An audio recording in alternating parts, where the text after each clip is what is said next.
to Sharonville City Council meeting. I'm going to call it to order. If everyone would please stand, we're going to have a moment of silent prayer, and then Mr. Tankersley is going to lead us in the Pledge of Allegiance.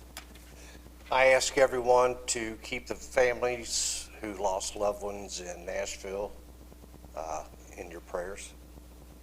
Thank you.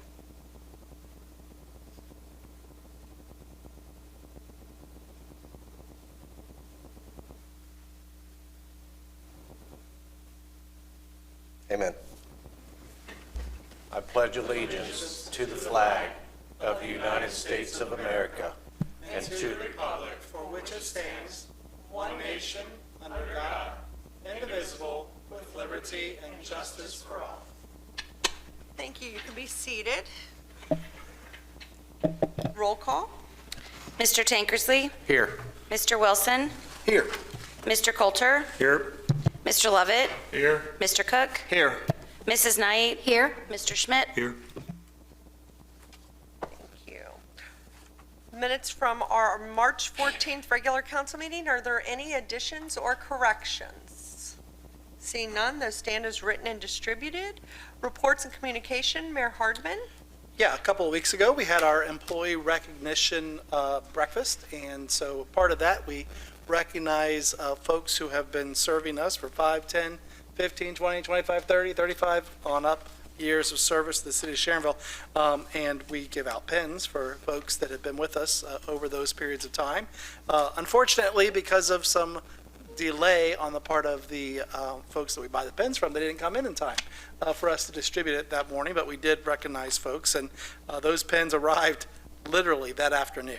But I had the pleasure this evening to share with Kurt Irie and Dave Cook their pens for Kurt's 5 years of service with us and Dave's 10 years of service with the city of Sharonville. So thank you, gentlemen, for your service and your continued service to Sharonville. Thank you. We had a busy weekend at our Sharonville Convention Center, and I know Jim is still riding a high from the record-setting food and beverage that was sold as a result of Buffy the Vampire Slayer and Cobra Kai and other various wonderful folks joining the fun at our convention center for a Horror Hound weekend. It's great to see that back in full steam. In light of where we've been the last few years, I think everybody who was there looked to be having a great time and a wonderful time. And hopefully all of our surrounding hotels and food establishments were also enjoying the extra visitors around Chester Road this past weekend. I know it was also a busy weekend for our police department, not just because of all those visitors that are here, but other things going on, as well as our fire department this weekend. I think our fire chief, actually spent a 24-hour shift over there. I think all of his firefighters are telling him, please don't ever do that again, in light of some of the things they dealt with over the weekend. But it is certainly good to know that we have great folks that work for us that continue to provide for the safety of all of our residents, all of our visitors, and all of our businesses to our community. So I just want to recognize them for all their hard work. That is all I have for this evening, unless there are any questions. Any questions? Seeing none, we'll move on to our Safety Service Director, Mr. Lucas. Thank you. Just one thing before the legislation. The time may be problematic for some of you, but just a reminder that this Friday from noon to 2 is Vicki Elsbrock's retirement party at City Hall. She's been with us for a very long time and really a key cog in what we do at City Hall, and she'll be missed. As of tomorrow, I think, or Thursday, tomorrow, we have hired somebody else and to replace her, and she'll be shadowing Vicki tomorrow, I guess. So, legislation-wise, it's the Steve Bosom and Scott McKeon show primarily. Steve's here to talk about 5 pieces of legislation: Ordinance 2023-19, 26, 27, 28, and 29. Goodness.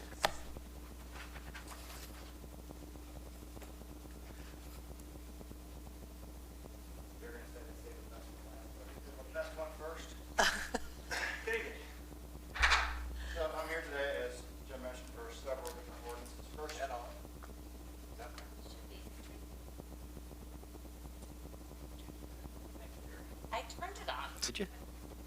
That's better. All right. Several ordinances tonight. The first being 2023-19. It's establishing the policy for the repair and replacement of resident mailboxes, which were damaged by snowplow efforts. So going into the year this year, our policy was administrative, and it was to repair or replace as we could. We could replace with a standard 4x4 post and a black mailbox, or the resident could come and be reimbursed for the cost of a mailbox up to $80. Tonight, I'm asking you to consider the ordinance that would keep that in it, but also add in that on a one-time basis per property owner. If they did not agree to either of those options, they could come for a different, possibly more expensive option, considering they didn't necessarily know that they had a mailbox more expensive than what we would replace, but then they're put on notice, basically, that this is the one time that we're going to replace it at a higher cost. Otherwise, they revert back to what our standard policy is, which is a 4x4 wood post with a metal box, or up to $80 in reimbursement. I'm asking that you guys, you all put it into an ordinance.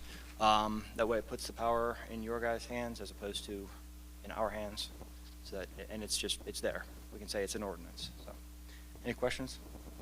On a regular basis, it really depends year to year how many mailboxes we may damage. Primarily it's by snow coming off, so it's the heavier snows. The sleet event we had last year, we had a few. This year we had real heavy snow, and just the force of the snow coming off the plow will knock them over on occasion. So we're dealing with half a dozen, maybe 10 boxes a year. Something I do want to mention that's in there also is the post office actually has a legal way to Yes. put the mailbox in it where it belongs, and we're going to enforce that also.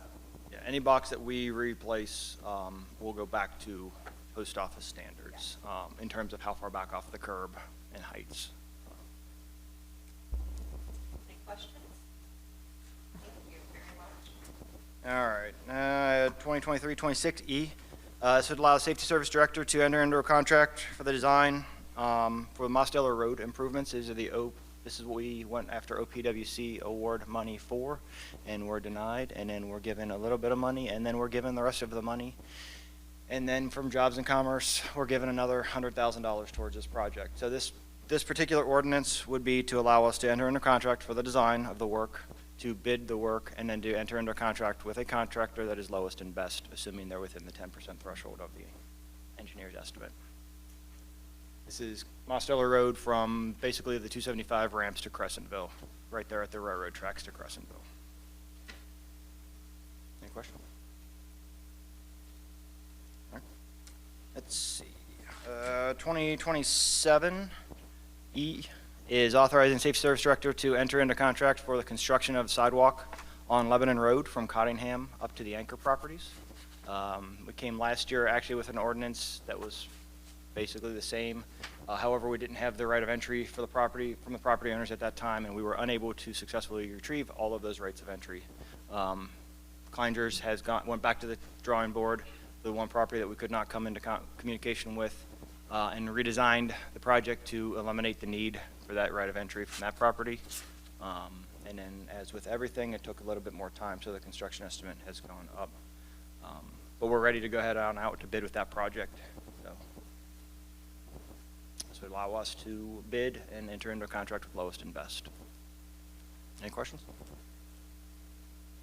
All right. Let's see, 28E. Similar, this is allowing the Safety Service Director, Jim, to enter into a contract for the design of the Kemper Road path repaving. This is the SORTA grant that we applied for and received. It's repaving the existing bike path on Kemper Road from 42 to almost Mosteller, with some intersection improvements for mobility and a little bit of sidewalk for better access to some of the metro stops, which are on the north side of Kemper Road. The path's on the south side. It's currently an asphalt path. It would be a mill and overlay project on that path with some improvements to the addition of curb ramps and a couple of intersection improvements for crossings to the metro stops. Questions? And finally, yep, 29. 2023-29E would authorize Safety Service Director to enter into a contract with Kleinder's Group for a feasibility study for construction of a sidewalk on the north side of Fields Erdel Road between Reed Hartman and Macaulay. This is simply a feasibility study, some preliminary design, and up to 3 different layouts of sidewalk to get a better estimate of what the construction cost would be for that sidewalk. This would potentially tie in sidewalk that's being added with the Hamilton County project, Macaulay and Conray, and the existing sidewalk to the west of Reed Hartman. Any questions? That's enough of me talking. As Scott's getting his way up here, Casey's going to talk about 2023-20 and the last piece of legislation, the resolution 2023 R4. Or, since he's already up here. Good evening. Is that his new nickname?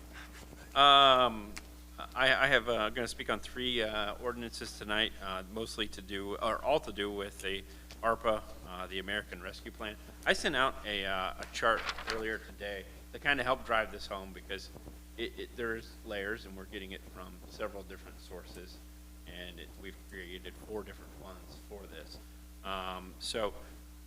Kind of going from left to right, we received, there was when the current presidential administration went into office, they pushed through the American Rescue Plan Act. It shoved money in several different directions. We're getting it from 2 of those sources. First of all, there was $350 billion that went into the state and local fiscal recovery fund. We got a portion of that passed through OMB or OBM, and we've received $1.4 million. That is what is requested in ordinance 2023-25. That is to elect to use the standard allowance, which is one of the purposes that you could use for those funds were to offset lost revenue. We received under $10 million. We were eligible to make that election, and which means we can use those funds to provide general government services. We will be using ours similar to how we used a portion of our CARES Act funding back in 2020 for general fund police regular hours of compensation. That's what ordinance 2023-25 relates to. We've also received 3 kind of rounds of funding through the ARPA First Responder Wellness Recruitment, Retention, and Resilience Grant. Chief Nesbitt's group, specifically Walt Cordes, did a lot of work to sort of champion this cause and put the application together. It was kind of put together as one big application. We were a little surprised when it came through in 3 different allotments. Late last year, we created Fund 243 to account for, over the next 2 years, $650,000 towards 3 firefighters. We did legislation in that late in the fall, and it kind of appropriated that in the 2023 budget. Here, just recently in the last week or 2 or 3, we received 2 additional awards, and that is what is covered in ordinances 31E and 32E. The first one was the Wellness Initiative to provide some wellness services that police and fire kind of jointly requested, totaling $51,000. Ordinance 31 authorizes the Safety Service Director to sign off on those and also approves the acceptance of those dollars. 32, this creates the fund. These will be accounted for in Fund 242. And then we just last week received notification that we received funding for 3 police officers that will kind of help with the sort of upcoming, we have a lot of attrition that's kind of banked up into the next couple of 2 or 3 years. And this will sort of help offset the onslaught of cycling through of new patrol officers. And kind of the same fashion, Ordinance 31E authorizes Jim to sign off on those documents, accepts the dollars, and Fund 32 creates Fund 241 for us to account for those. We'll be coming back probably here in a couple of weeks. We're going to sharpen our pencil. This is split over 2 years, all three of those.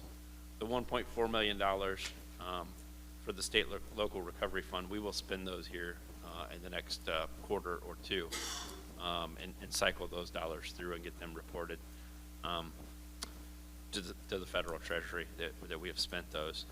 These other ones will be cycling through somewhat evenly from now until the end of 2024. So this will have a little bit of continued impact, not only on the 23 budget, but on the 24. So we will be coming back with a couple of appropriation ordinances for the police portion and the wellness portion here over the next couple of meetings.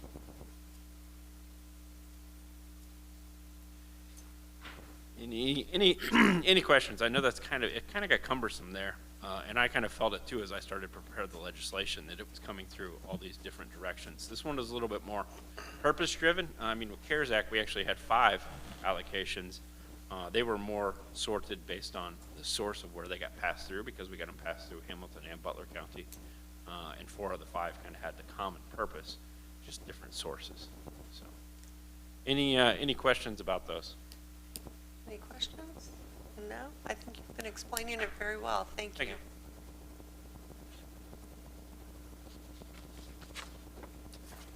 On the other legislation, 2023-20, we talked about that 2 council sessions ago. That is the overdue update on council procedures, kind of streamlines, giving the ability to only communicate by email when necessary. I didn't have a ton of questions about that, so hopefully that sails through the voting process. On 2023-30, that's only up for a first reading, but that is subject to amendment as it goes through the 3-reading process.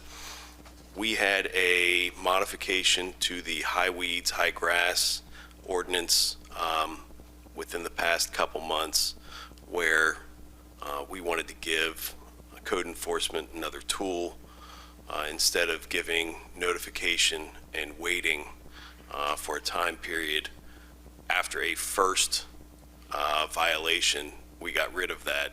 And that's kind of what we're doing, the same thing with the chronic nuisance ordinance here, where a property has a nuisance activity.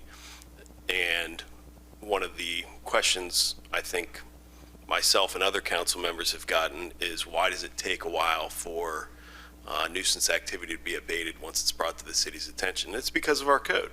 And so, when we get questions like that, the question we should be asking is, how can we change our code to better suit the residents? And so that's what this does. It makes the first nuisance activity within a rolling 12-month period an event, and then subsequent to that, if the same property has another nuisance activity, it does not get that same type of 30-day grace period. So that is subject to being further modified as it goes through the 3-reading process. I believe Chief Nesbitt and Mike Mathis are scheduled to join us at the next law committee. So if you have some input on how to even more fine-tune the chronic nuisance ordinance, we'd love to hear from you. And the last thing on the agenda this evening is the 2023 R04E resolution. So everybody's aware of the train derailment in eastern Ohio, and I still stand by the times that I've told residents that as a legislative body, cities, municipalities are pretty ineffective. We're not able to do much in regards to railroad legislation. State legislatures are only able to do a little bit more. It really comes down to the feds taking this under their wing. But what we can do is, as a legislative body, send some encouragement through the Ohio Municipal League. And so one of the organizations that I'm a part of, the Ohio Municipal Attorneys Association, when the derailment happened, was getting a lot of questions about, what can local municipalities do? They came up with a draft of this resolution that I fine-tuned for the city of Sharonville, and they're hoping hoping to get a lot of responses that they can then pass on and say, hey, federal legislators, please actually do something to ensure an event like this doesn't happen again. If nobody has any questions, thank you very much. Thank you. That's the balance of the Any legislation. questions for Mr. Lucas? Seeing none, I am going to first, because she's only going to take a couple minutes, I'm going to call Tina from the Sharonville Public Library up. She wanted to just give us some information briefly. Good evening. As Ms. Hoppy said, I'm Tina Reilly, the Senior Branch Manager of your Sharonville Branch Library, and just wanted to take a quick moment to make you aware that we do offer free COVID testing at our location. We're partnering with Hamilton County Public Health and Ethos Labs. So every Thursday from 10 a.m. to noon and every Friday from 10 a.m. to 6 p.m. No out-of-pocket charge for that. It's in our meeting room every week. We also now have options for RSV, strep throat, and flu testing. That's either no cost or low cost depending on their situation, but the COVID testing is definitely free. Walk-ins are welcome, and there's also more information on our website, which is chpl.org. So I do attend council meetings from time to time just to absorb and keep up with all things Sharonville, and ideally I'll stop by a little more often just to give you brief updates like I did this evening. If we can ever do anything to partner or help meet the needs of, residents in the community, please don't hesitate to reach out. And I've also been working with Ms. Hoppy to be on your agenda the second meeting of May to introduce our library director. Paula Bremheger will be attending to share another brief, just system-wide general update then as well. So thank you for your time. Does Thank anybody you. have any questions for me? Mr. Wilson? Hi. Just question about how long does it take to get results from the COVID test It's that you already? pretty immediate. It's pretty quick. I would say less than 24 hours, but sometimes even within a couple of hours. Thank you. You're welcome. Anyone else? Thank you. Now, after we just talked about train derailments and all that fun stuff, we have a specialist that none of us knew about until I talked to him. And he threw himself under the bus, or under the train, if you will. So I would like to invite Lieutenant Mark Proust to come up and talk to us and tell us what his side gig is and how we have to send him away to train other people. I don't know about that. So, hello. Yeah, one of my my side gigs is I volunteer as a railroad police officer for a passenger train, a steam engine up in Fort Wayne, and we kind of go across the country with this thing during the summertime. So through that, I've learned a little bit about the railroads, and obviously being here for so many years and with railroads here, I've learned a thing or two. So I'm sure that most of the questions that you may have are, can something like East Palestine, Ohio happen here? Are we prepared? What can we do? Railroad blockages, all these things like that. So I'll just take a couple of quick minutes to bring you up to speed on some of the things that I know. I'm one of a few railroad safety collision instructors here in Ohio. So we go throughout Ohio teaching first responders how to respond to railroad events and teach railroad or other police officers how to investigate railroad crimes. So some real quick statistics that you may not know. If you had to guess, what do you think causes the most fatalities involving the railroad? Would it be a car being struck by a train, or would it be a person being struck by a train, like a trespasser? Oh, Trespassers. trespasser.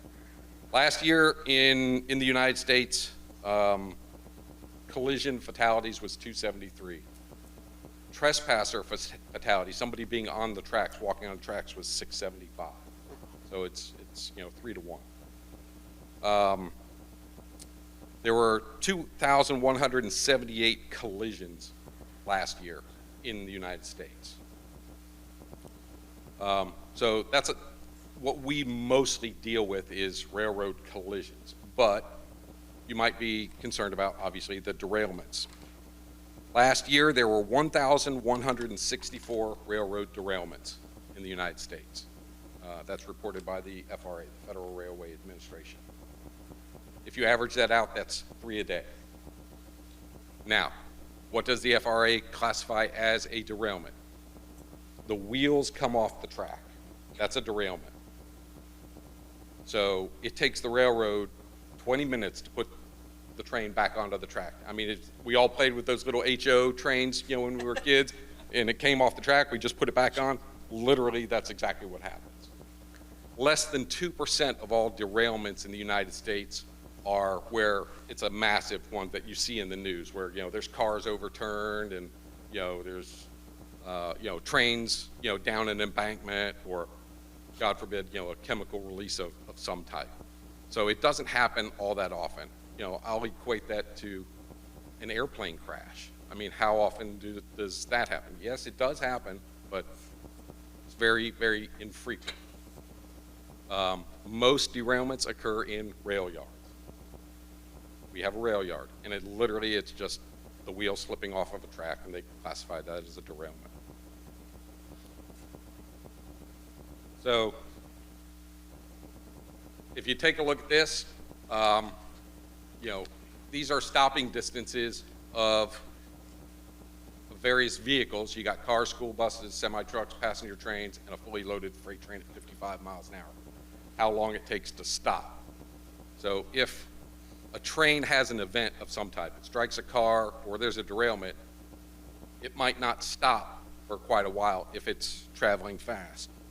The good news is the majority of the trains, as we all know, that come through Sharonville are not traveling very fast. You know, they're just creeping into the yard or they're just slowly going down. We can testify to that. Exactly. Now, there's a few that come out of Cincinnati. They're called run-throughs. They'll bypass the yard and go up. They're probably doing about 45 miles an hour because they're going uphill up into Westchester. So they're pulling a lot of weight. But the majority of our trains are very slow-moving trains. Some things that we as first responders need to be aware of is electrical lines and power units. As you can see in this particular slide, there are 480 volts that connect the engine to various power things throughout through the train. So, you know, if we come across something, this is something that we want to avoid. So the fire departments know, you know, just like you don't stick your finger in a light socket, you know, you don't want to go up here and yank on these wires. Trains move suddenly, you know, they're stopped, you're sitting there waiting, and all of a sudden, bam, you know, you hear them start up. There's about 6 inches of slack in the coupler on each side, so it's about 1 foot. You throw 200 freight cars in there, you've probably got, you know, 30 or 40 feet of slack that can build up. So you could be sitting there, and I'm sure we've all heard the train, and when it starts up, you hear bang, bang, bang, bang, bang, bang, as it's starting to move. That's all that slack being taken up. So, you know, you don't want to be anywhere around, you know, a freight train when that's happening, because you could get caught into that. Trains obviously move a lot faster than you think they do. The speed limit on the Sharon, the line that goes down across Kemper Road, down by Harry's Corners and things like that, before the trains started rerouting, that line was 69 miles an hour, and they came through every bit of that. Nowadays, they don't. And I've got a map, and I'm going to show you why everything moves so slowly here in Sharonville because of that. Every railroad crossing has an ENS, an emergency notification system. So it's a little blue sign that says, hey, you know, this is who owns the track that we're at, there's an emergency number to call, and it has a DOT crossing number. Just like interstates have exit route signs and mile markers, the railroads have the same thing. The problem railroads have is they have a dispatcher that runs their particular lines. Both our lines are run by Norfolk Southern. Their dispatcher is located in Atlanta, Georgia. So when you call down there and say, I've got a problem at Kemper Road, they don't know where Kemper Road is. They do know if you give them that number, oh, I know exactly where that's at.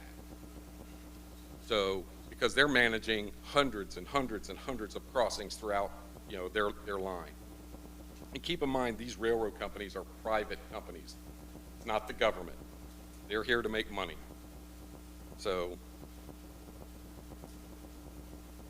we have these do not stop on the tracks for obvious reasons. We've seen that before.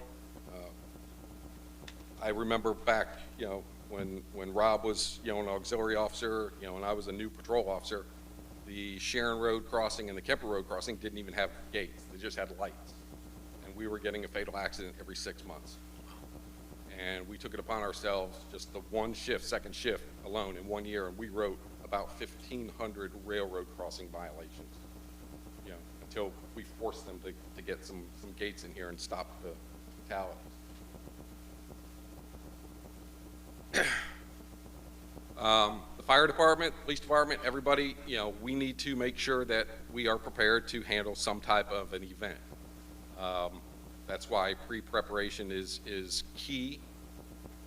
We know what railroads come through Sharonville. We know what crossings, where they are, and how to basically respond to some type of an event. A major derailment event is handled just like if we had a major event up on the interstate. If we had a tanker truck, overturn with the same chemical and it released, we would handle it the exact same way. I've handled fatal auto accidents. I had a pickup truck trapped under a tanker truck with, and the driver was still in it, and the tanker truck was hauling hydrochloric acid. Okay, and that's not something you want to mess with. So, we kind of know, how to respond and deal with chemical releases. The fire department does it all the time. We as the police department, obviously, we're not going to get right up close. Our job is going to be evacuation, traffic, and crowd control, things like that. Something major that happened like up in East Palestine, we're going to be calling in additional resources, just like they did. They called in the National Guard. They called in all these other people to help. So, we certainly would do that also. The Federal Railway Administration actually has an app that you can put on your phone. So if you don't know where you're at, it hooks up to your GPS. It shows you pins you where you're at, and it tells you what crossing you're at, what DOT number you're at, so you can literally call the railroad and say, hey, here's where I'm at, here's the crossing, here's where I need help.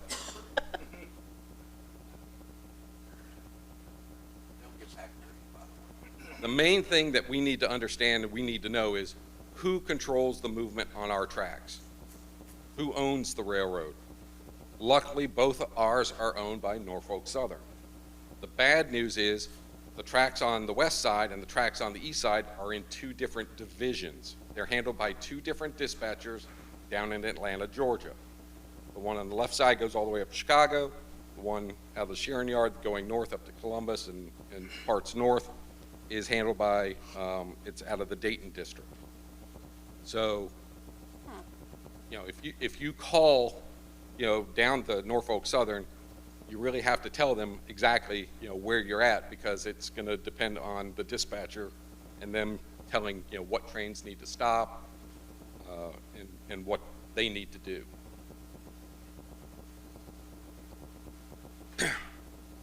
Usually on the side of the locomotive is a rail company name, but that does not necessarily mean that's the rail company that is running on the track. On our west side, and in Glendale, Glendale's got a set of tracks that run by their police station across Sharon Road and up into Springdale. Our tracks on the west side, basically, they parallel each other. They come out of the Queensgate yard behind Union Terminal, and they parallel each other going up to Chicago. The one in Glendale is owned by CSX, ours is owned by Norfolk Southern. CSX and Norfolk Southern entered into an agreement many years ago called directional running. All the trains coming out of Queensgate, whether it's Norfolk Southern or CSX, will go north through Glendale. And all CSX, Norfolk Southern coming out of Chicago down to Cincinnati will come south through Sharon. So we have two major railroads that come through Sharonville, but Norfolk Southern owns the tracks and actually controls the line. This is the emergency fuel shutoff. So we teach first responders, like, okay, if there's a major gas leak, one of these things is leaking diesel fuel everywhere, how to shut the gas off so we don't start a fire. These are all the Class 1 railroads that are in the United States. Every one but Amtrak runs through Sharonville. I have seen every one of those engines by every one of those companies come through Sharonville. Does not necessarily mean, they're owned or anything. A lot of the freight railroads, they lease and borrow each other's engines. So just because it says, Union Pacific on the side doesn't mean it's a Union Pacific train. It's still probably a Norfolk Southern train. The only one that doesn't come through is Amtrak. That does go through Glendale, though. Amtrak does not own any actual rail, except in the extreme northeast of the United States. They lease and borrow everybody else's rail to run in the United States. So we have emergency preparedness plans. Obviously, there's firefighting, rescue, medical, et cetera. So this is kind of what we teach people, how to respond and how to deal with this. Firefighters are going to be dealing with, obviously, any type of spillage of some type. The EPA is going to be involved, things like that. Railroad is going to send help. They want to get that line back open as quick as possible. They've got companies called RJ Corman and some other ones that are professionals.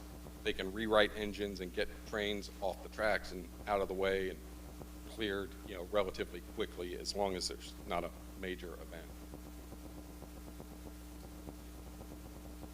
A chemical or a hazardous material train coming through will have a placard, just like that you see on a semi. It'll be plastered on the side. It will tell you what is inside the tank. I don't know if you can see on your screens, but on top of that tank car, those tank cars, you'll see something that looks white in color. That's actually the car number. It's actually, every train actually puts it on the roof of the top of their car in case it derails. It goes on its side. First responders can immediately figure out, okay, what am I dealing with? Everybody knows about block crossings. We'll touch on that in just a second. I thought this was pretty neat. I've seen a couple of these in the nation, and I thought maybe we could get signs like this somewhere along where our trains get frequently blocked. But just as, help reroute traffic. On the sides are those unique identifiers. Tells you every car that's in the consist. Train documents will tell us the railroad, the ID, the train ID, what type of rail car, where it is in the consist, what it's hauling, and if there is an emergency response plan associated with that car. The train crew will possess these documents. The conductor is responsible for having it. There's two people that are on the train, a conductor and an engineer. The engineer will never leave the cab unless he's hurt, injured, before it's derailed. The only person that will leave is the conductor, but he's the guy with all the information. Everybody's seen these flashing red lights on the end of the train. That actually transmits information back to the engineer, braking information, air pressure, things like that. They can actually apply the brakes from the back end also using that device. This is the engineer sitting up there in the control. He sits on the right side. There's different types of braking, and basically, the engine is diesel electric. And again, the conductor's on the left side. He's got all the information. If you notice in that little note down there at the bottom, generally, if there's a problem, or even before the train can move, the conductor is responsible for walking the length of the entire train to inspect it before it can move. So if your train is 1.5 miles long, he has to walk 1.5 miles down one side and 1.5 miles back on the other side. That's 3 miles before that train can move. That's why your trains are sitting and not moving. You have 2 people on the train, and only one can get off. Your dispatchers, like I said, are not located here in Sharonville. They're located many, many miles away. So by the time it takes us, I call the communication center saying, I'm at Sharon Road, I'm at this crossing number. Our dispatcher calls Atlanta. Atlanta figures out which dispatcher I need, and they communicate to the train. There might be a 5 or 10 minute delay. Signal maintainers are the guys that come out and maintain those silver boxes on the side of the crossing and the gates and the lights. Anybody see trains that go by that are tagged, all painted up? Well, obviously that's a crime, but every piece of freight has an RFID attached plate to the side. So as it travels down the tracks, periodically there are scanners that it goes by that tell everybody, like, okay, the train's good, it's upright, everything's fine, and where it is in the country, so that the dispatcher can keep track of every piece of thing. Sometimes when people deface the trains and everything, it messes up those RFID things and causes problems. So the train has to stop because it didn't get detected. Modern locomotives have black boxes, just like aircraft. I don't know why they call them black, because they're painted orange. But it covers train speed, direction, time, distance, everything that you want to know. They also have video cameras. Most of the modern locomotives have video cameras also. The bad thing is they're proprietary. We cannot, the police, we cannot get access to that, at a crash scene. They have to be taken off-site to a special place to download the information. But we do have access to it, so it will give us information as to cause, things like that. Was this an employee problem? Was this a mechanical problem? The silver boxes that are located at every corner or at every crossing also have event recorders in there, so they know it, you can tell, like, as it's coming down, how fast the train was going, how long it took the gates to go down before it got there. So we can get data from that also. These are industry resources that we have access to. All of these are great information and great things that we use during emergency responses. The Federal Railroad Administration, Chemtrec, the Emergency Response Guide, Railroad Emergency Call Center, Hazmat Response, things like that they're fantastic. Something like this happens, the cavalry's coming. I can guarantee you, there's going to be a lot of people coming. I don't know if does this play? Terry, did you? Did you embed it? You didn't? Okay. So, anyway, on this particular, there's a app. It's another application. This is only available to first responders. It's called Ask Rail App. basically what we can do is we get to the scene of something, and so there's an overturned car of some type.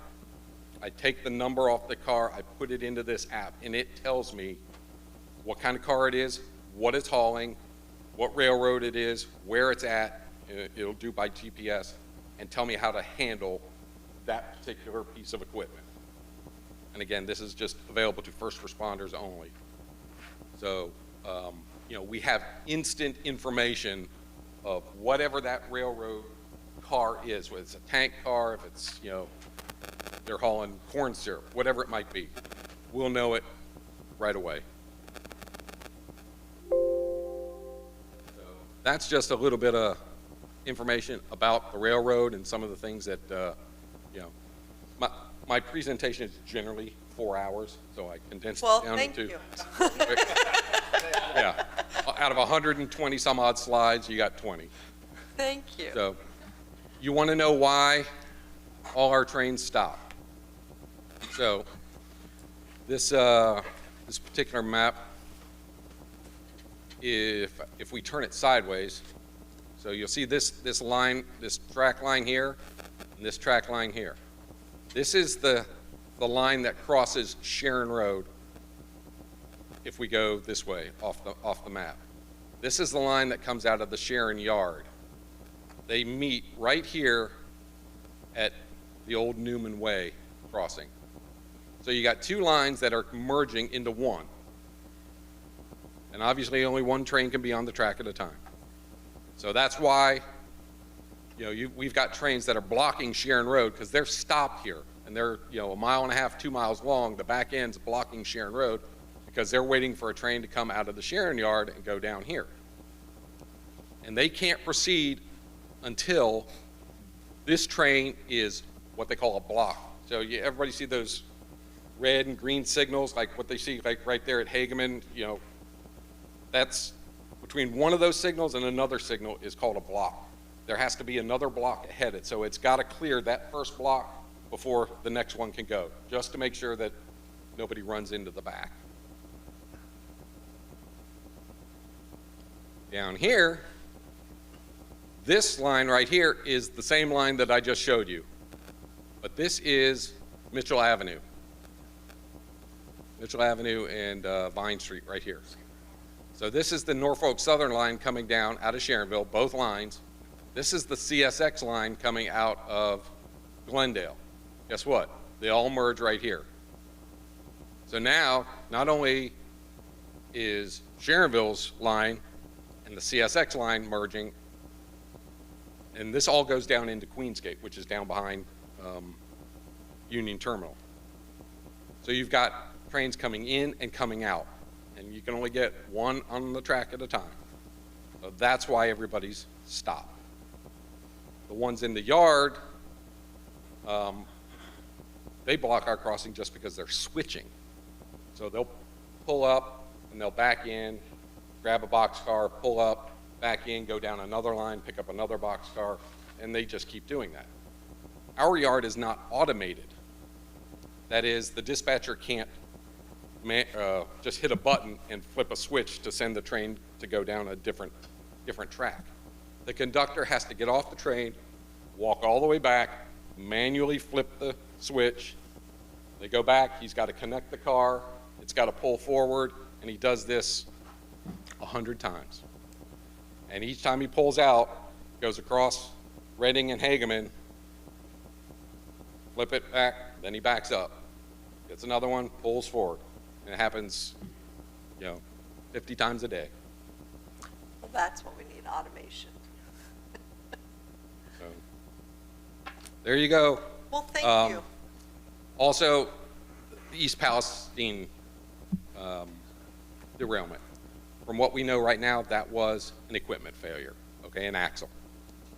They have these things called hot box detectors about every 20 miles. And as it goes by, it scans each axle of the train and measures the temperature. It went by an axle about 20 miles before this derailment, but it wasn't hot enough to set off the detector and notify the engineer. By the time it got to the next one, it was hot enough, notified the engineer. the engineer was in the process of stopping the train when the derailment happened, but it was too late at that time. So, yeah, it can be mechanical failure also. And, you know, these trains are getting longer and longer and longer. They don't have enough employees to keep them running, you know, and therein lies some of the problems. Thank you. Did anybody have questions? Mrs. Knight?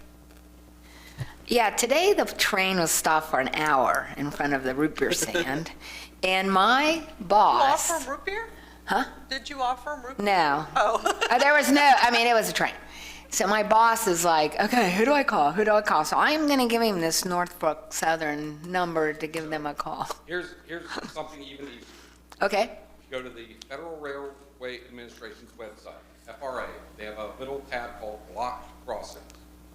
Tell your constituents just to go to that website. Okay. They will be able to pick out that particular crossing, and literally it goes right to the FRA.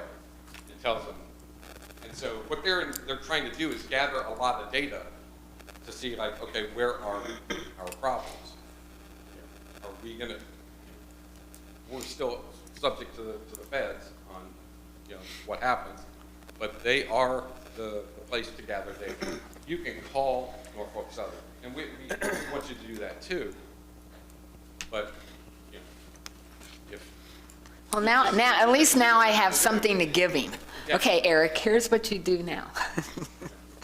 Instead of coming to me saying, what's Sharonville going to do? I'm like, yeah, there's not much us at the local level have the authority to do. Sixth Circuit Court of Appeals, the Ohio Supreme Court, yeah. Mr. Cook? Question.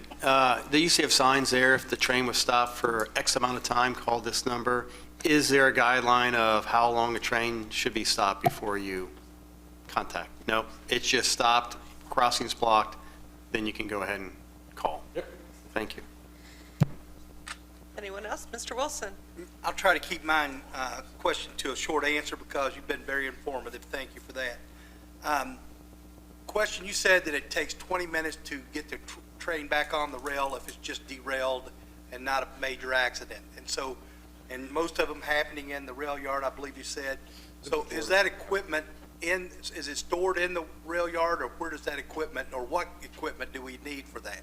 Basically, it's called a re-railer, and all it is just a piece of equipment that they push up, and it just brings it right back onto the track.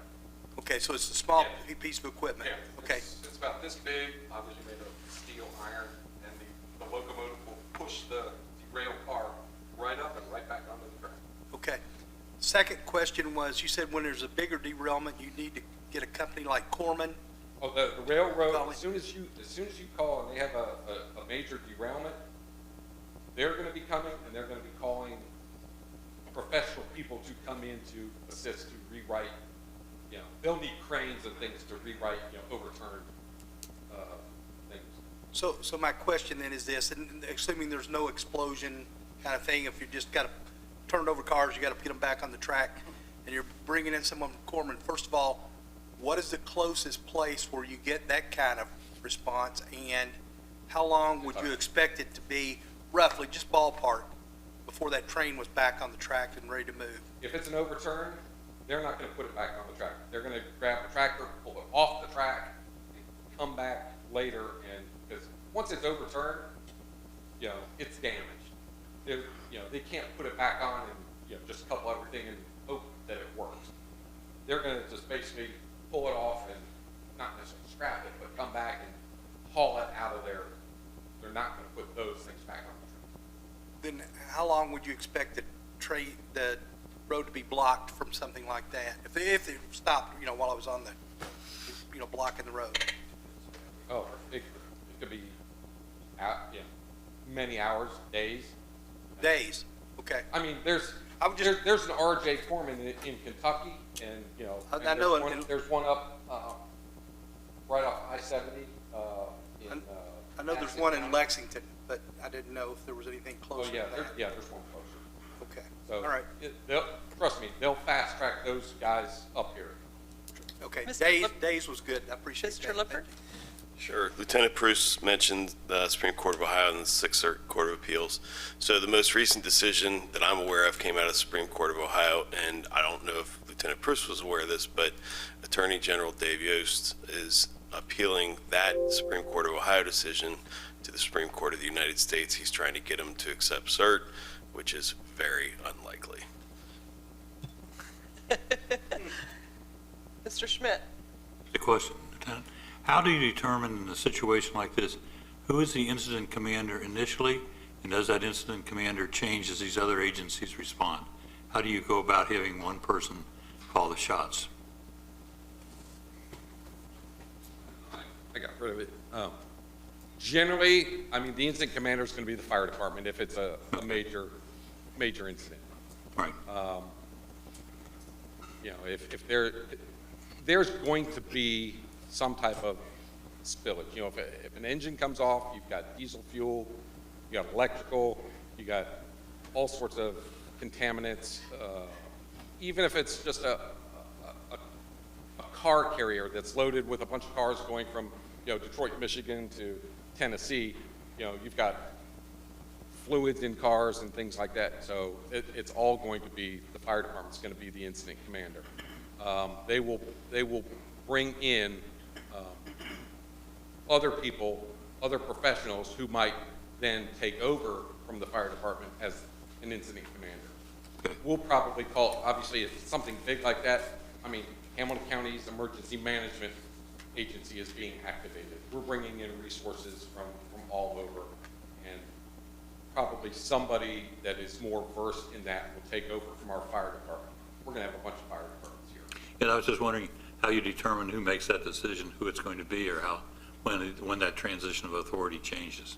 I'd have to check with. Well, I'm just kind of curious, you have a protocol worked out for that, I would presume. Yeah, well, so under the emergency management plans and Okay. things like that, yeah, it says, you know, if this, then that. Gotcha. Okay. Thank you. Thank you so much. I appreciate you giving my report tonight. I'll pay you later. I did get an email before I came to council this evening, and I'm just going to make everyone aware. Some of you may know him or may not. Jim Greensfelder used to be on Cherville City Council and worked for the city, and he has been placed with hospice. So if you can keep his family in your thoughts and prayers, that would be great. And that's all from my report. Clerk of Council, Mrs. Buhite. Thanks. Just noting that the Charcuterie Creations located at 3327 Creek Road requested a new liquor license, and that was signed and returned to the liquor board. Auditor, Mr. Cunningham. Good evening, everybody. We're about 17% through the year, and our general fund has actually spent about 11%. An interesting thing can happen this time of year. We have about 22 or 23% that's actually encumbered, even though we're only 17% through the year. This time of year, you know, we've gone through an inordinate amount of POs that were approved, and so what that does is it causes that difference, and it also affects our cash. And so, to put it in perspective, we're about $700,000 or $800,000 less in our general fund than we want to be right now. But that's just our working cash. You know, our actual cash on hand is a lot more than that, but that's because of what's encumbered. We expect in April that number will kind of normalize with all the receipts coming in for taxes and whatnot. So we're still in great shape. I just wanted to point that out in case you saw these reports and you saw that our general fund wasn't as high as it should be. That's the reason. That's my report. Perfect. Treasurer, Mr. Ivory. Thank you. As Mr. Cunningham indicated, we're about 17% of the way through the year. This being the February tax report, and the motel tax was up 12.39%, and the income tax was down again 5.74% year to date. However, looking at the estimated revenue versus what was actually been collected in our general fund totals are at 17.4%, so ahead of schedule, and the fire fund totals are at 17.8%. Convention center was 16.4%. Income tax total was 17.1%, and the motel tax was 21.7%. So we're ahead of pace so far for the year, in terms of receipts. Thanks. Perfect. Thank you. Our law director, Mr. Lippert? Very briefly, another thing that residents have talked to me about, and other council members, is problems with rental properties. And I just want to make everyone aware, there is a pending state Senate bill introduced by State Senator Blessing out of Southwest Ohio. It's currently in the Ways and Means Committee, meant to curb institutional investors in properties. So I'm tracking that. I don't know when it's going to make it out of committee if it does, but there's a light at the end of the tunnel. Great, thank you. Does he need any backing or support from us yet? Maybe that's something we can add to the agenda for Law Committee. Look into that. Can't hurt. Okay, tonight, we have our police chief, Mr. Nesbitt, for his annual report. Chief, thank you. So I have changed my report about a dozen times, so it'll be a surprise for all of us when I give it. Can't wait to hear what I have to say. In advance of tonight's presentation, we compiled a detailed statistical report on police activities in 2022, and that was provided in advance of tonight. What I gave a hard copy of is just my PowerPoint presentation for tonight, and I will skim through a lot of the topic material that kind of defined 2022 for us. First of all, early in the year, Senior Officer Ray Hugentobler donated a handmade American flag to our fitness room. He asked if he could do that, and I was honored at his offer, and it's exceptional in quality. This photo does not do it justice in any way. In addition to Ray, I wanted to thank for all of the support and guidance that council has given, that the elected officials impart to us in public support and in private support, as well as city's management team, our community as a whole. And that my biggest fear in giving this annual presentation is that I'll miss somebody and their support for us. The VFW came forward with a contribution that helped us provide training to our officers, and that training material that they donated helped us to skill our officers in the use of tourniquets, and we have already applied tourniquets on several occasions not so long ago to a young lady that needed life-saving assistance in the middle of Sharon Road. So day in and day out, the support comes back and pays dividends to our community, and we're very grateful for that. The members of my department, they contributed over 100,000 work hours last year, over 10,000 hours of overtime is part of that number, and they're giving this time, and they're earning their pay with answering more calls for service than this department has ever seen. The police leadership team, my commanders, my sergeants, the first line leaders, the leaders in our mayor's court, leaders in dispatch, are helping drive the police department to success. As you hear the remainder of the 2022 report, none of it was possible without them. They took guidance, they applied individual thought and priorities to accomplish a mission that the community can't function without. And special note to Janice Carasone. She has been the administrative assistant for many years, and she has helped the community and the police department develop 4 separate chiefs of police, me being the latest version of that. And both Mark and I have both served as acting chief at different times, and she was essential in our success during that time, and she deserves special recognition for her efforts. New hires for us included Cody Ashcroft, Christian Newsom, and Joel Altman. Cody came to us from Colerain Township with 7 years of experience. He's a field training officer, a firearms instructor, and a SWAT team member. Christian joined us shortly after graduating Hocking College Basic Police Academy, and also had experience with the Cleveland Clinic Police Department, working with the Special Treatment Unit and mental illness teams. Joel Altman joins us after 10 years of federal law enforcement service.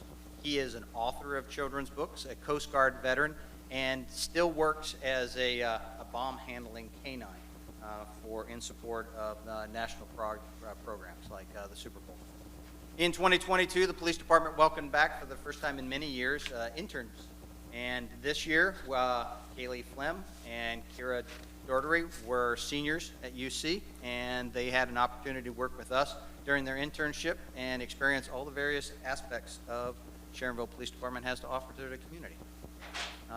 In 2022, as a new chief, we started with a lot of different goals. We wanted to establish some professional standards. We wanted to build upon our systems and programs and procedures, find some consistency, really build up our employee engagement, and talk about how best to engage our stakeholders, our community as a whole, to find out where we would evaluate and deliver our resources.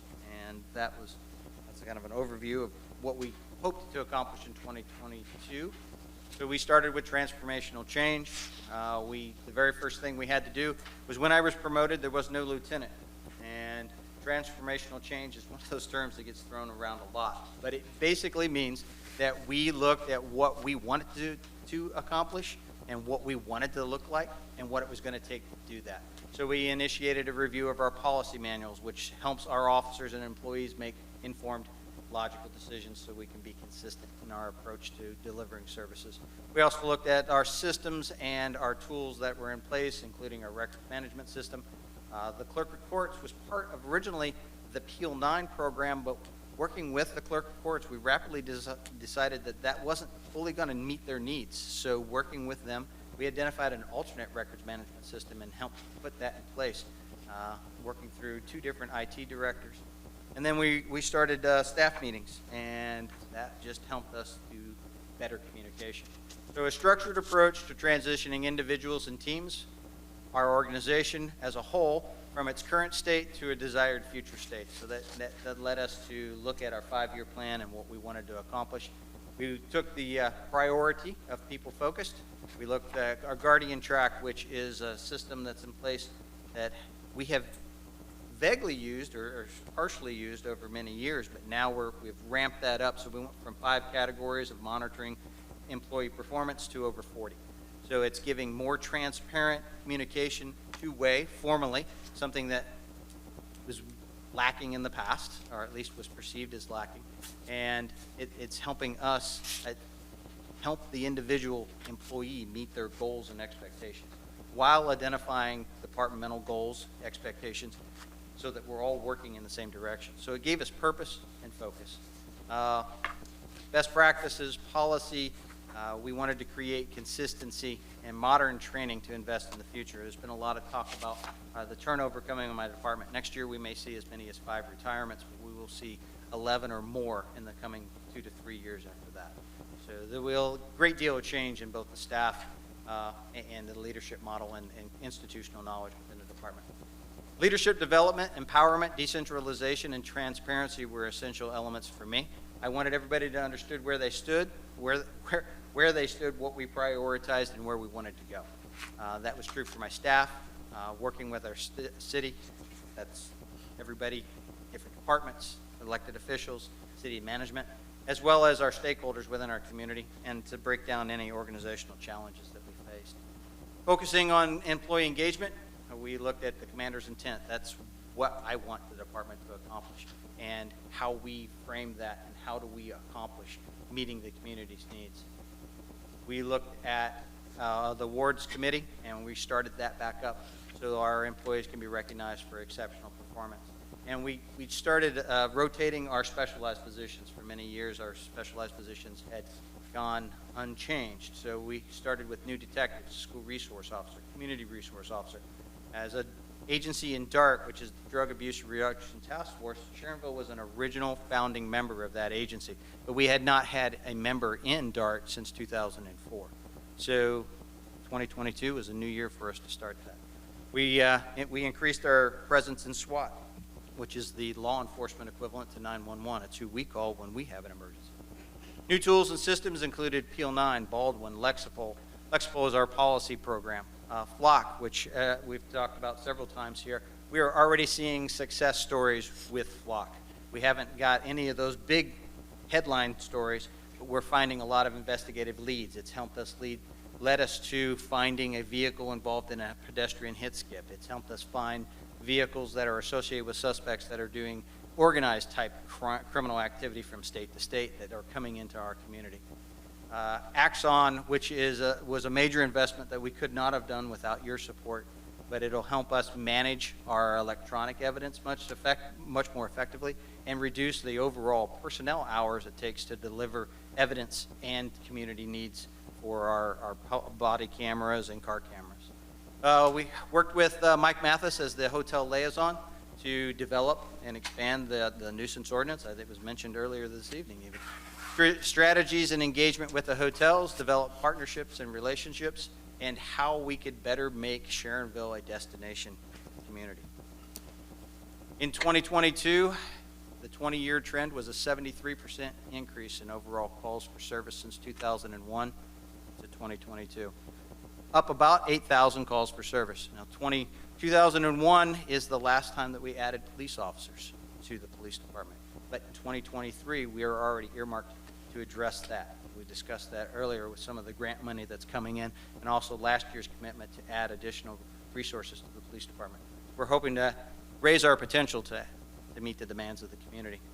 In 2022, Mike Mathis's efforts in the hotels saw nearly a 10% decrease in calls for service at hotels. But unfortunately, that was offset by a 1,600 additional calls for service in the same time frame.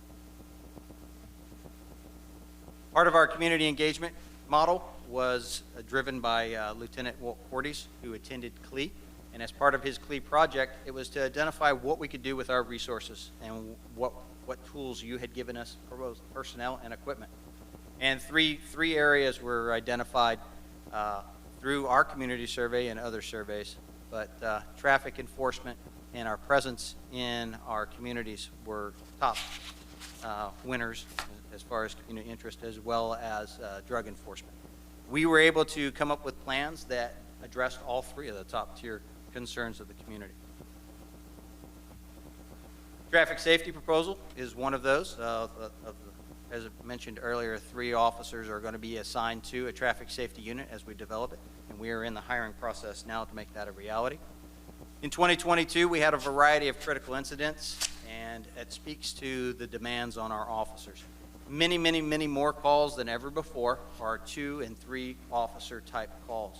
And when we field a patrol of 4 officers, it leaves us wanting to be able to deliver services for other needs. So we often find ourselves triaging how we allocate our resources.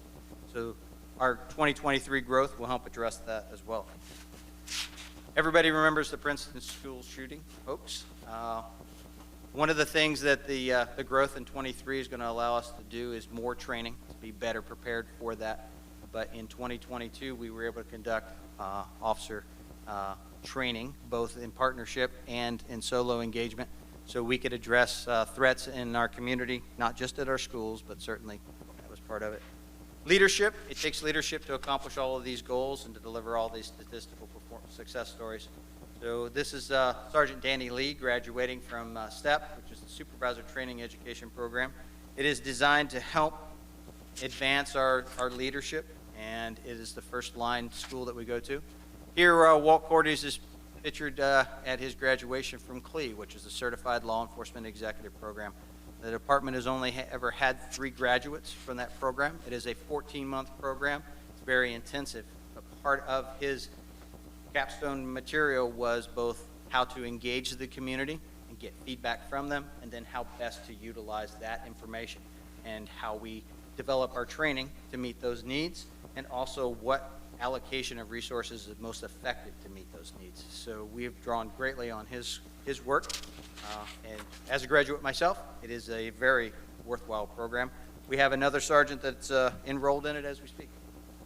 Here are 2 of our very informal but essential leaders within the department. On the left is Ryan Spencer, on the right is Sean Grogan. Ryan was the Employee of the Year, Civilian of the Year, and Sean, of course, got Officer of the Year. These two contributed immensely to the police department and our overall success. All of these things are about making it to retirement. And here Cindy Britton made it to retirement. We were sad to see her go, but very happy for her at the same time. Early in 2022, we lost Rich Usher, and that was a blow to us. Rich lost his battle with cancer.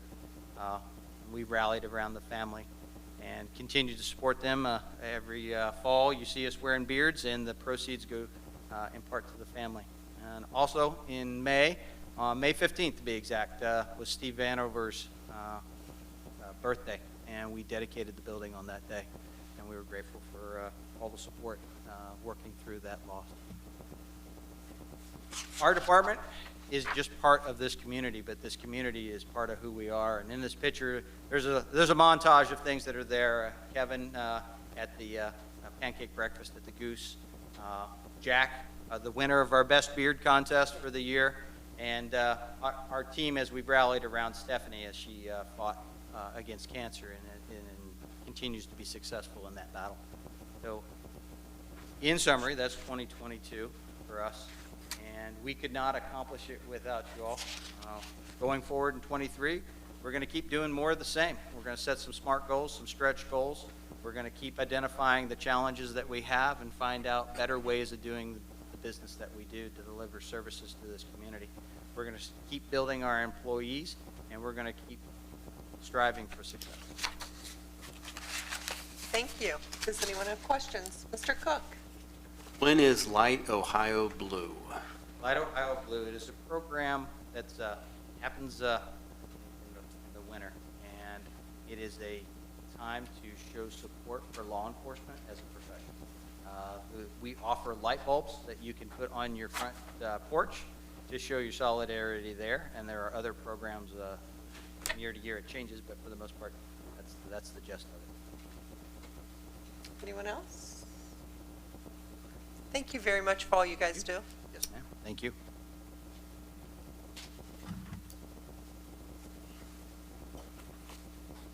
Are there any residents that wish to be heard this evening? Seeing none, council committees, community development, Mr. Wilson? Yes, just a reminder that we will meet on the Board of Zoning Appeals and Planning Commission will meet on April the 19th this month, which is a week later than usual. The BZA will meet at 6:30, and there are 3 items on the agenda. 2 separate requests for variance to allow a trailer on residential property, one on Woodward Lane, one on Maywood Drive. The third item is an appeal of a zoning enforcement code on Woodward Lane, separate address there. And then the Planning Commission will meet right after the Board of Zoning Appeals adjourns, and there are also 3 items on there. The first item will be a flood damage reduction ordinance update. Then we have, the second item is a site plan review to allow U-Haul truck leasing on Lebanon Road at the Days Inn. And the third item is update on future redevelopment of the Lebanon Road at Northfield Services LLC. Okay, thank you. Are there any questions? Seeing none, we'll move on. Community Services, Mr. Lovett. Thank you. No report today. Our next meeting is Wednesday, April 5th in the conference center, the conference room. Thank you. Perfect, thank you. Budget and Finance and Project Oversight, Mr. Cook. Thank you. Project Oversight met on March 14th to discuss the overage costs for the convention center. And then moving on to Budget and Finance, we will have our next meeting on April the 11th at 6 p.m. in the administrative conference room. Thank you. Thank you. Honored citizens, Mrs. Knight. Yes, tonight I am honoring all Sharonville veterans, especially our Vietnam War veterans. Tomorrow is Vietnam War Veteran Day. Also, I'd like to say thank you to all our vets, especially our Vietnam War vets. Thank you. Thank you. Very nice. Law and Public Safety, Mr. Schmidt. Thank you. The next meeting for the Law and Public Safety Committee will be Tuesday, April 4th, 4 p.m., Administrative Conference Room. Thank you. Thank you. Rule suspension motion, first and only reading with immediate effectivity for ordinances 2023-25, 2023-26E, 2023-27E, 2023-28E, 2023-29E, 2023-31E, and 2023-32, and resolution 2023-R04E. Is there a motion? So moved by Mr. Lovett, second by Mr. Wilson. Is there any discussion on this? All those in favor, yes? Yes. Those opposed, no. And that does carry. We will move to unfinished business. Ms. Swoop. Okay. Third reading of ordinance 2023-19, establishing a policy for the repair or replacement of resident mailboxes damaged by city snowplow operations. Perfect, thank you. Is there a motion to pass ordinance 2023-19? So moved by Mr. Tankersley, second by Mrs. Knight. Is there any discussion on this ordinance? Seeing none, roll call. Mr. Tankersley? Yes. Mr. Wilson? Yes. Mr. Coulter? Yes. Mr. Levitt? Yes. Mr. Cook? Yes. Mrs. Knight? Yes. And Mr. Schmidt? Yes. Ordinance 2013-19 has been approved. Third reading of ordinance 2023-20, amending Chapter 121 of the Sharonville Codified Ordinances regarding council procedure. Is there a motion to pass ordinance 2023-20? So moved by Mr. Cook, second by Mr. Schmidt. Is there any discussion? Seeing none, roll call. Mr. Tankersley? Yes. Mr. Wilson? Yes. Mr. Coulter? Yes. Mr. Levitt? Yes. Mr. Cook? Yes. Mrs. Knight? Yes. Mr. Schmidt? Yes. Ordinance 2023-20 has been approved. Thank you. New business, please. All right. First and only reading of ordinance 2023-25, authorizing the use of the standard allowance for the local fiscal recovery fund as authorized by the American Rescue Plan Act and amending 2023 appropriations for the 245 American Rescue Plan Act fund. Is there a motion to pass ordinance 2023-25? So moved by Mr. Coulter, second by Mr. Wilson. Is there any discussion? Seeing none, roll call. Mr. Tankersley? Yes. Mr. Wilson? Yes. Mr. Coulter? Yes. Mr. Levitt? Yes. Mr. Cook? Yes. Mrs. Knight? Yes. Mr. Schmidt? Yes. Ordinance 2023-25 has been approved. First and only reading of emergency ordinance 2023-26E, authorizing the Safety Service Director to enter into a contract for the design of Mosteller Road Improvement Project, to bid the project, to award a contract to the lowest and best bidder, and declaring an emergency. Is there a motion to pass ordinance 2023-26E? So moved by Mrs. Knight, second by Mr. Lovett. Is there any discussion? Mr. Schmidt? Just a special thank you to Steve for all his work on that. Perfect, thank you. Any other? And we'll go to roll call. Mr. Tankersley? Yes. Mr. Wilson? Yes. Mr. Coulter? Yes. Mr. Levitt? Yes. Mr. Cook? Yes. Mrs. Knight? Yes. And Mr. Schmidt? Yes. Emergency ordinance 2023-26E has been approved. First and only reading of emergency ordinance 2023-27E, authorizing the Safety Service Director to enter into contracts for construction of a sidewalk on Lebanon Road from Cottingham Drive to the Anchor Property Development and declaring an emergency. Is there a motion to pass ordinance 2023-27E? So moved by Mr. Tankersley, second by Mr. Lovett. Is there any discussion? Seeing none, roll call. Mr. Tankersley? Yes. Mr. Wilson? Yes. Mr. Coulter? Yes. Mr. Levitt? Yes. Mr. Cook? Yes. Mrs. Knight? Yes. And Mr. Schmidt? Yes. Emergency ordinance 2023-27E has been approved. First and only reading of emergency ordinance 2023-28E, authorizing the Safety Service Director to enter into a contract for the design of the Kemper Road Path repaving project, to bid the project, to award a contract to the lowest and best bidder, and declaring an emergency. Is there a motion to pass ordinance 2023-28E? So moved by Mr. Coulter, second by Mr. Wilson. Is there any discussion? Seeing none, roll call. Mr. Tankersley? Yes. Mr. Wilson? Yes. Mr. Coulter? Yes. Mr. Lovett? Yes. Mr. Cook? Yes. Mrs. Knight? Yes. And Mr. Schmidt? Yes. Emergency ordinance 2023-28E has been approved. First and only reading of emergency ordinance 2023-29E, authorizing the Safety Service Director to enter into a contract to perform a feasibility study for the construction of a sidewalk along the north side of Fields Erdel Road and declaring an emergency. Is there a motion to pass ordinance 2023-29E? So moved by Mr. Cook, second by Mr. Lovett. Is there any discussion? Seeing none, roll call. Mr. Tankersley? Yes. Mr. Wilson? Yes. Mr. Coulter? Yes. Mr. Lovett? Yes. Mr. Cook? Yes. Mrs. Knight? Yes. And Mr. Schmidt? Okay. Emergency ordinance 2023-29E has been approved. And a first reading of ordinance 2023-20, amending section 521.17 of the Sharonville Codified Ordinances regarding chronic nuisances.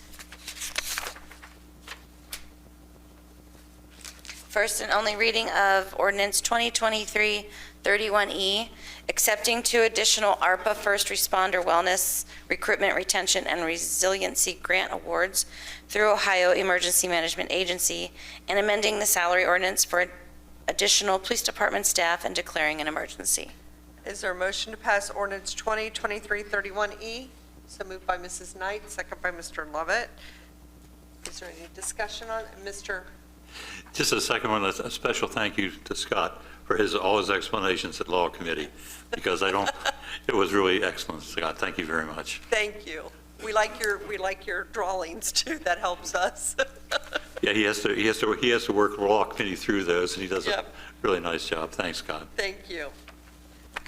Roll call, please. All right, Mr. Tankersley? Yes. Mr. Wilson? Yes. Mr. Coulter? Yes. Mr. Lovett? Yes. Mr. Cook? Yes. Mrs. Knight? Yes. Mr. Schmidt? Ordinance 2023-31E has been approved.